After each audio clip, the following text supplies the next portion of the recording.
এই সপ্তাহে মুক্তি পেতে চলেছে জিৎ রুক্মিণী অভিনীত ছবি বুমেরাং, যা নিয়ে দর্শকদের মধ্যে উত্তেজনা একেবারে তুঙ্গে।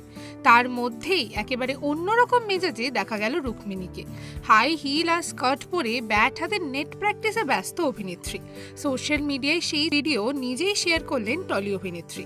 ভিডিওটি শেয়ার করে তিনি লেখেন, জয়ের জন্য কিছুটা মজার সময় কাটিয়েছি। স্কার্ট আর হিল পরার জন্য কিন্তু কখনো কোনো মহিলাকে অপদস্থ করবেন না, হয়তো এটারই বুমেরাং হয়ে আপনার কাছে আসবে। ক্যাপশন দেখেই বোঝা যায় রুক্মিণী তার আপকামিং মুভি বুমেরাং এর প্রচারমূলক ভিডিও শেয়ার করেছেন। হালকা রঙের স্কার্ট আর ব্লেজার টাইপের টপ, পায়ে হিল, ক্রিকেট ব্যাট হাতে নেট প্র্যাকটিসের রুক্মিণীর এই ভিডিও মুহূর্তে ভাইরাল হয়ে যায় সোশ্যাল মিডিয়ায়। যদিও এখানেই শেষ নয়, পরিচালক রামকমল মুখোপাধ্যায় আবার মজা করে লিখেছেন, ডর কে আগে কন হ্যায়। রুক্মিণীও উত্তর দিয়েছেন, যদি তুমি জানতে। আগামী 7ই জুন বড় পর্দায় মুক্তি পেতে চলেছে জিৎ রুক্মিণী জুটির প্রথম ছবি বুমেরাং।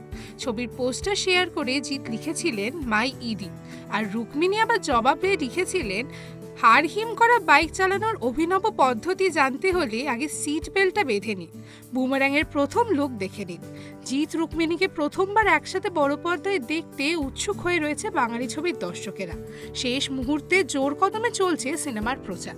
এরকম আরও ভিডিওস দেখার জন্য নজর রাখুন আমাদের চ্যানেলে ও পাশে থাকা বেল আইকনটি ক্লিক করতে ভুলবেন না।